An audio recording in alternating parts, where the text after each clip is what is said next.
এ সিদ্ধার্থ, হ্যাঁ ওঠো বাবা, ভাত খেয়ে নাও। ওঠো, তুমি উঠে বসো, আমি তোমার খাবার বাড়ছি। হ্যাঁ বাবা, ওঠো শোনা। ভাল লাগছে না? হুম, ওঠো ওঠো, উঠে বসো বাবা, মন খারাপ করতে হয় না, সবসময় মন ভালো রাখতে হয়। ওঠো, আমি খেতে দিচ্ছি তোমাকে। তা ছেলের জন্য এখন খাবার বেড়ে দেব।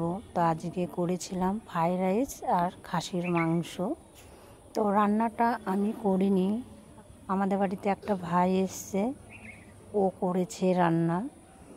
আর আমি যখন মাঝে মধ্যে এখানে ওখানে কাজে যাই, গেলে পরে ওই ভাইটা এসেও আমার ছেলেকে দেখাশোনা করে। তা আজকে ওই রান্না করেছে, তা ছেলেকে খেতে দেবো। ছেলের মন তো ভালো নেই, তাও একটু আদর করে ওকে খাওয়াতে হবে। একঘেয়েমে বসে থাকতে কার ভালো লাগে? অনুভব করলে সত্যি খুব কষ্ট হয়। আমাদের জীবনের সুখ দুঃখ নিয়েই জীবন, কিন্তু তার মাঝেও আমরা একটু হাসি, একটু ঘুরি, কিন্তু এদের মতো যারা আছে এদের তো হয় না।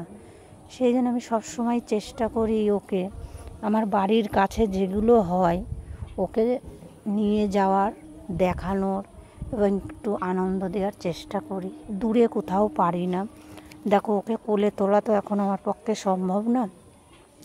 এমনি মেয়ে মানুষের অনেক সমস্যা থাকে, তা আমি এই কাছে যা পারি, যতটা পারি ওকে সব রকমের আনন্দ দেওয়ার চেষ্টা করি, কাছে কোলে যেগুলো হয়। তাই যে ছেলে খাচ্ছে, তো ছেলেকে বললাম কেমন হয়েছে, তা ছেলে বলেছে ভালো হয়েছে। তা কী করব, হাজার দুঃখের মাঝেও সব করতে হবে। আর এই যে ভাই রান্না করেছে, ওকেও খেতে দিয়েছি, ও খাচ্ছে। আর ছোট ছেলে স্কুলে গেছে, ওর ভাতটা বাড়িনি, তা আমরা তিনজন এখন খাবো। আর ছোট ছেলে এলে ওকে খেতে দেবো। তো এক এক সময় কী বলবো, বুকটা ফেটে কান্না আসে ছেলের কথা, কিন্তু কি করব, কখনো কান্না কখনো হাসি, এই তো জীবন।